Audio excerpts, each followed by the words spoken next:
Hey, what's up everyone? Adam here with brahwegotthis, and today I am bringing you the second build for Blackwood. This is a brand new build, and this is kind of a troll build and just kind of a funny and really fun build to play.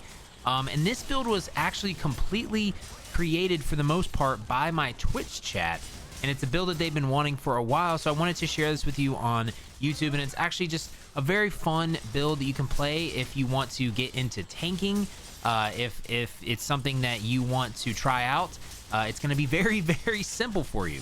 This is the NPC build, and yes, you heard it right. This is literally an NPC. We're trying to make a build that literally is just an NPC. So I made it look like an Imperial character, and we're basically just going to stand still. That is what this build is going to be doing, and I know that sounds crazy, but it's kind of just a funny build and a very easy one to use. So I will get into all of that here in just a second. I just want to give a shout out though to all my patrons out there. Thank you so much for supporting. If you'd like to become a patron, check out the link below in the description. You can get these build videos early. If you ever want to ask any questions or anything like that, drop one in the comment below and come by my Twitch chat. I stream twitch.tv/brahwegotthis, and you can join our Discord for any help there as well. And you can always check out our website at brahwegotthis.com. So this is, again, an interesting build. So if you're still here in the video, I appreciate you being here, but this one is a fun build to play. So I'm going to go into the stats first. So the stats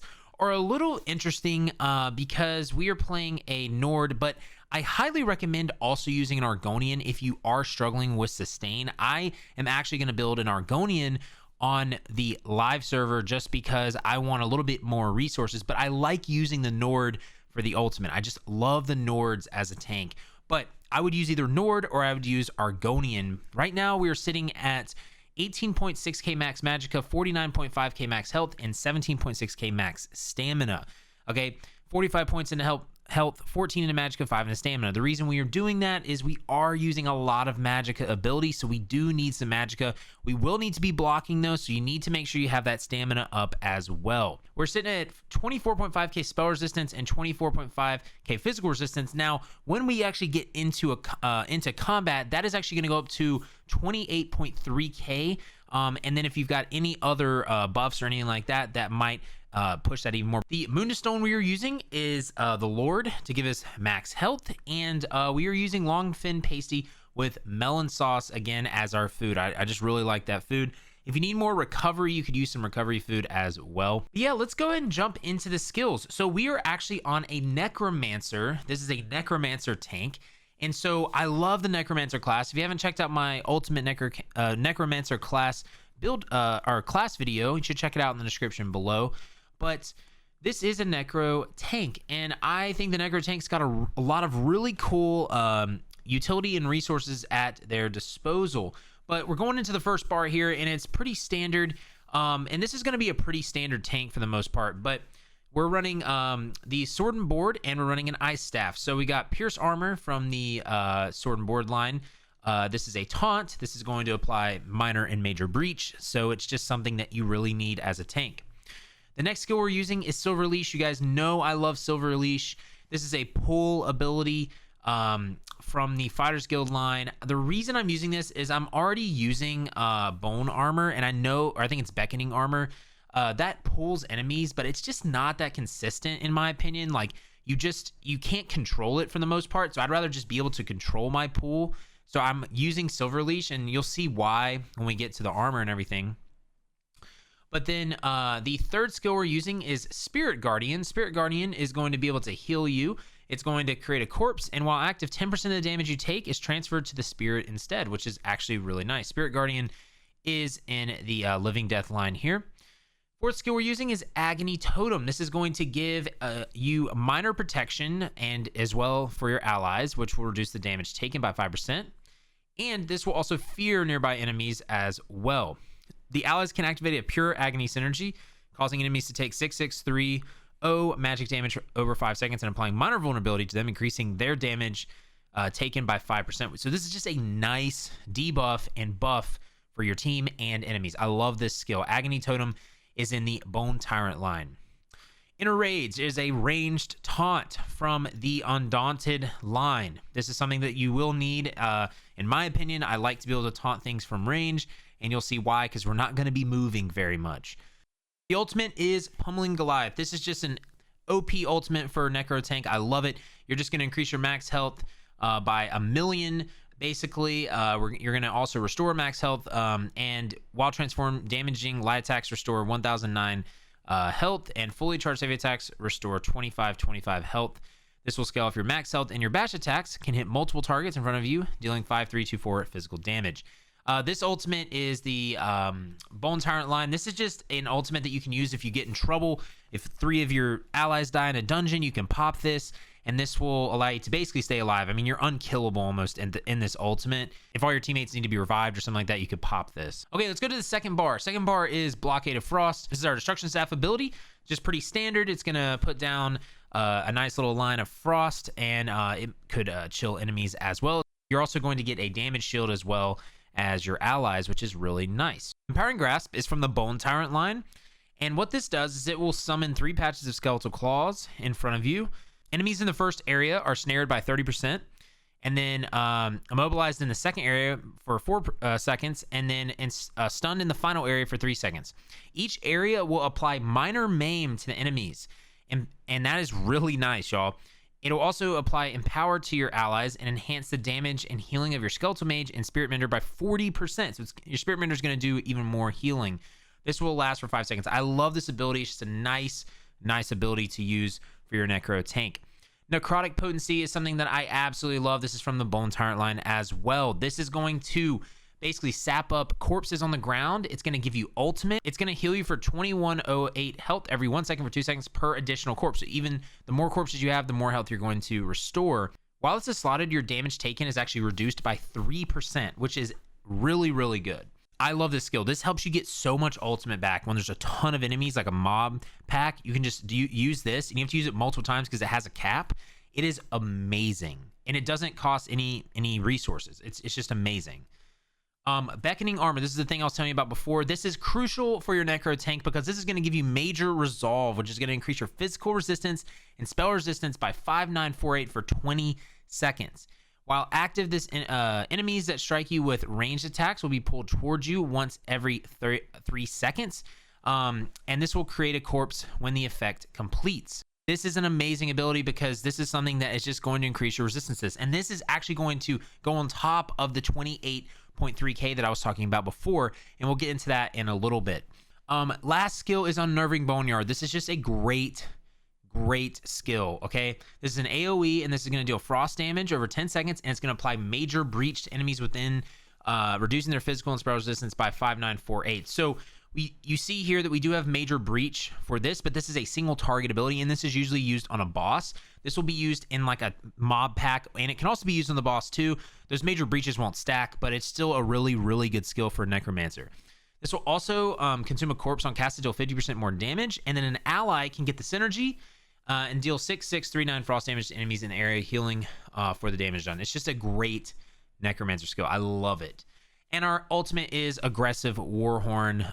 This is just a standard tank ultimate that's just fantastic. It's going to increase the max magicka, max stamina by 10% for 30 seconds for your group and yourself, and your allies, and you will gain major force, increase your critical damage by 20% for 10 seconds.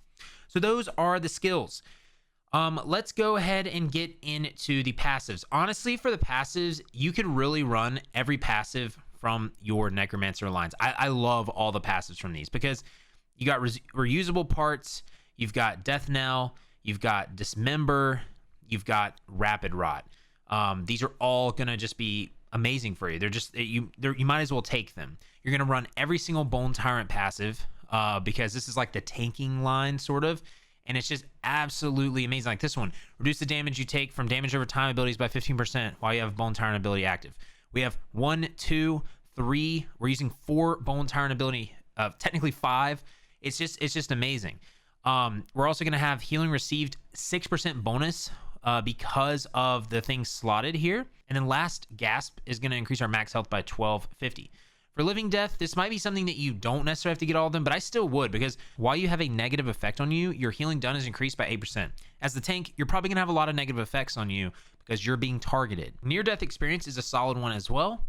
Corpse consumption is also really nice. When you use an ability on a corpse, you generate 10 ultimate. So when you use necrotic potency, that's going to pop. Undead Confederate is also really solid because your magic and stamina recovery is going to be increased by 200 while you have your Spirit Mender active. So the Necromancer passives are just fantastic. Like, you use all of them, in my opinion. For the weapons, you're going to use all the one hand and shield passives. The Destruction Staff, you're going to use all the Destruction Staff passives as well. For armor, you can use all heavy. We're using all heavy with this. You can use 5-1-1 if you would like, but I'm doing all heavy. For guild, you can get your Undaunted passives here. You can get your Fighters Guild passives as well. Slayer, Banish the Wicked.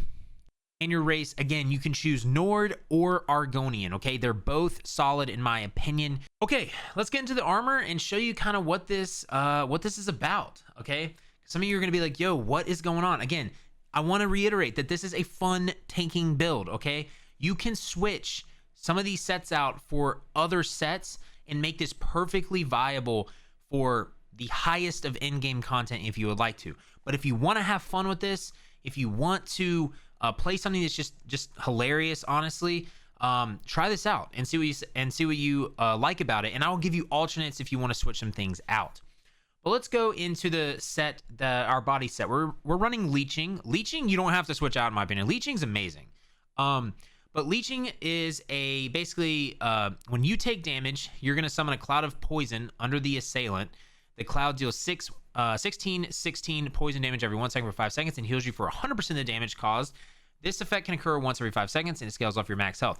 This will allow you to just basically never die. I mean, it's just a fantastic set. So this is what I'm running on this. I'm running Infused on the chest, Reinforced on the girdle, Reinforced on the boots, Infused on the legs, and Reinforced on the gauntlets. For the Infused, I'm actually using a tri-stat enchantment.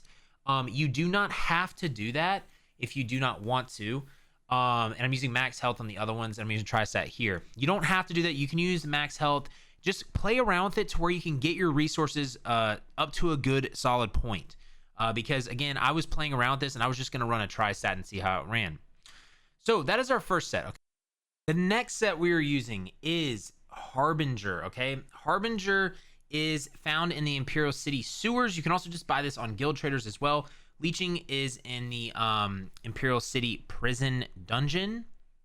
Harbinger is an interesting set. And again, this build was basically made by my Twitch chat. These were suggestions that the only thing that I added to this was the monster set that we're running, because I was like, this is a funny monster set.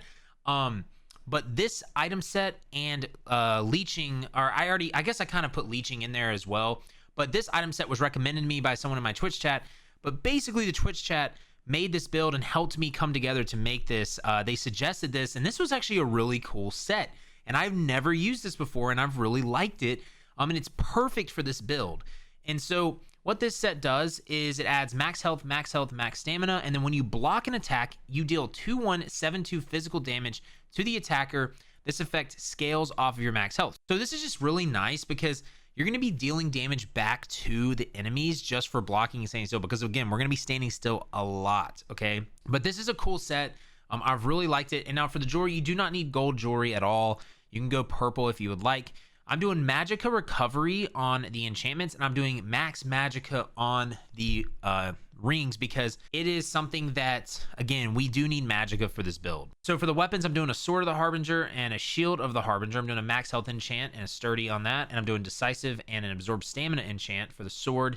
And I'm doing an Ice Staff of the Harbinger right here and doing the charged status effect. And you can change the enchantment if you would like to. Now, for the monster set, the ugliest monster set ever created in this game, and a new one actually created in this game. This is Gorgolok the Destroyer. It's like the most disgusting name, but it's also like the most disgusting looking monster set. Like, my Twitch chat was having such a great time with this, but this is actually a new monster set from the Imperial City sewers that you can get by destroying Gorgolok the Destroyer. And this item set is interesting. And this item set, in my opinion, is more specifically designed for PvP, obviously, but I was like, let's just give it a shot in PvE.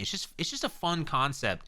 So this adds max health, and while in combat, each second you stand still grants you a stack of Flesh Fortress up to 10 stacks. Each stack increases your armor by 380 and your critical resistance by 38. Each second you move removes a stack of Flesh Fortress. Exiting combat removes all stacks of Flesh Fortress. Using charge or teleport abilities do not remove stacks of Flesh Fortress. So when we actually have this active with our beckoning armor, we have 34.2k spell resistance and 34.2k physical resistance. So it's something that's really, really nice. It just gives you a lot of resistances, and again, it is an item set that you can switch out if you would like to. Like, I will give you alternates here in just a second, but this is just a fun concept because it's like you're basically being an NPC and not doing anything. You're just standing still. You're not moving a lot. And people might be like, well, that's kind of like bad for tanks and stuff. And it's like, but when you're a tank, if you can position a boss in a dungeon into a specific way, you can get to the point where you're not moving a lot. And again, if you move, it's not the end of the world. You're still going to have some stacks. It's just when you go out of combat, you'll lose those stacks. But I feel like as anyone that wants to learn tanking, this might be a solid thing to start out at, because you can actually pull a boss and stand still, right? Pull a boss and keep him turned away from your enemies. And then when the ads spawn, you can stay right there and you can move a little bit if you want. And you can pull enemies with Silver Leash. You can taunt enemies that you need to at ranged. But it's something that's kind of simple that can get you kind of acclimated to what tanking's like, because the basics of tanking are really taunting, positioning the boss away from your group, heavy attacking to get your resources back, and blocking. Okay, those are some key things when it comes to beginner tanking, because those are like the crucial pillars, because you want to have things taunted, you want to have the boss turned away from your group, you want to be able to get your resources back from heavy attacking, and you want to be able to block. So those are some things you can focus on when using this and just stay completely still. And so that's why I really like this build, and it became like a joke and like a funny like meme almost, but it's almost like I feel like this is actually pretty solid for any beginners that want to learn how to tank, because this is a good tanking class in my opinion, and it's fun. And then once you get more experienced and stuff, you can drop off some of these sets and everything if you would like to, but it's just somewhere you could start, and it's something that you could do to have fun and just kind of have some good laughs with it.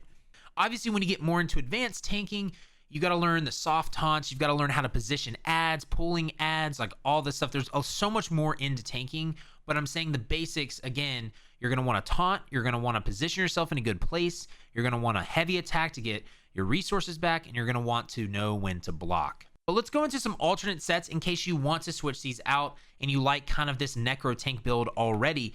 So for the item sets, I personally love leeching. I think you can keep this, but you could switch out Harbinger with like Yonakrin. Yonakrin is a great item set for tanks. It's just an absolutely great tanking set. It's in the Sunspire trial, and it's going to be able to give your enemies minor courage every time you taunt an enemy.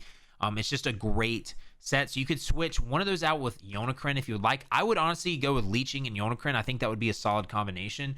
For the monster set, if you want to switch out Gorgolok, you could switch it out with Symphony of Blades is a great tanking monster set.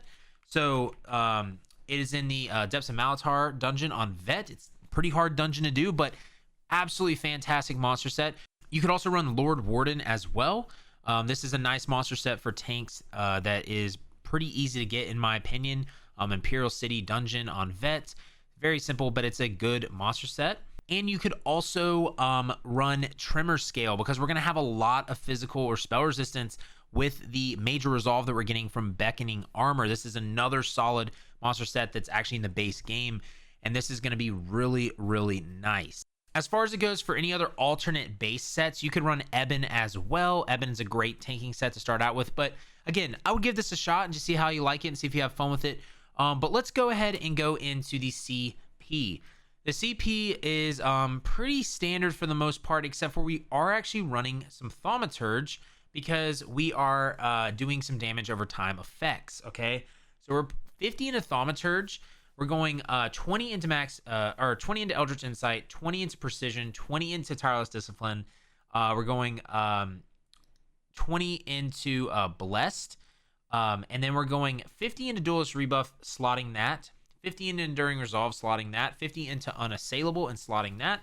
And then we've got 20 into Quick Recovery, 20 into Elemental Aegis, 20 into Preparation, and 20 into Hardy. We also have points into Piercing, Flawless Ritual, War Mage, and Battle Mastery, but that's just to get to our Thaumaturge. Again, these are things you don't have to have this many points into these at all. You just need to be able to get to Thaumaturge, but I just had a lot of points to work with, so I was just going to put them in here. For the red tree, we got 30 into Tumbling, 50 into Mystic Tenacity, 20 into Heroes Vigor. We got 30 into Piercing Gaze. And then some of these stars, again, are just stars that we have because we have extra CP. The ones that are important, though, 50 into Strategic Reserve, so 30 health recovery for every 10 ultimate you have. I've got this one, which is nice. We got 50 into Rejuvenation, 50 into Ironclad, and 50 into Boundless Vitality. I'm slotting all of those. Got 20 into Defiance, 30 into Savage Defense, 20 into Bashing Brutality, 20 into Tireless Guardian, and 30 into Fortification. Okay, so what we're going to do now is I'm actually going into Hellross Citadel, a trial, and I want to show you exactly what you need to do in situations. It's not going to be every situation that you run into, but it's just a very fun thing to do, and it just showcases just like how crazy this build can be when you have a ton of enemies on you. So as this, you want to always pop your Beckoning Armor, throw your Ice Staff down, your Unnerving Boneyard. You can throw an Agony Totem. Besides that, though, you're just going to block. You're literally just going to block. You're not going to have this many enemies on you by no means at all times, but you'll see that literally we're just literally going to stand here, and I won't block now because I'm out of stamina because there's like a million things blocking me. But you'll just see that literally we're just standing here and we're barely taking health. So I'm going to use Spirit Mender again. Agony Totem, Boneyard, Beckoning Armor, and you can use Grasp for your teammates, but I have no teammates with me right now, and I can use Blockade. But I'm literally just standing here doing nothing. Now, obviously, when you are in a dungeon, you're not going to not block. You want to block, okay? I'm not sitting here telling you not to block. I'm just trying to show you that basically you literally can just stand still and you will be fine. Because in a dungeon, you're not going to have this many enemies. And you're going to have teammates that are helping you out too. You're going to have a healer. I'm just standing here. I'm keeping my Beckoning Armor up. I'm using Boneyard when I need to. Agony Totem when I need to. Spirit Mender when I need to. And I'm not blocking again just because I'm just showing you. But like if I do block, then all these enemies are going to take damage from Harbinger. But then my stamina is out. And just make sure I have all my things active. And yeah, so when you're in a boss fight, again, your main thing as a tank is you're literally just going to taunt the boss. You're going to make sure you turn him away from the group, and then you're going to apply your Boneyard. You're going to apply your Wall of Elements, and before that, you're going to make sure you pop your Major Resolve, which is Beckoning Armor, because that is important as a tank. You want to get that Major Resolve. Okay, so just to summarize again for combat, just so you can see it more without any enemies, what you're going to do is you'll do your pre-buff stuff.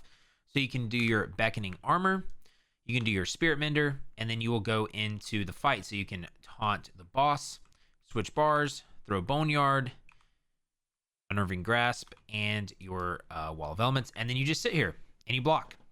If you would like to and you want to pull enemies to you, you can, but just make sure to get your Spirit Mender back up.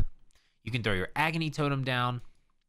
But it's mainly just maintaining your skills there and just standing still and blocking, and make sure you turn the boss away from your group. Now, again, you are going to have to move in some cases for certain mechanics, so just do that accordingly. But again, this is, again, meant to be something that's funny, simplified, and just a fun overall thing to do. All right, let's go into the fashion so you can see how I got this look. This fashion is actually pretty cool, and I actually really like this. But I'm using just the Imperial Helm 3, Imperial Pauldrons 4, Ultimary Gauntlets, Imperial Greaves 4, Ultimary Sabatons, Imperial Girdle 4, Imperial Cuirass 4. And we're using Ebonheart Sword, Ebonheart Shield, and we're using Imperial Staff 2. The dyes that we are using are Warrior Steel for all of that. We're using Warrior Steel for these, and then Scintillating Scarlet for the red gem.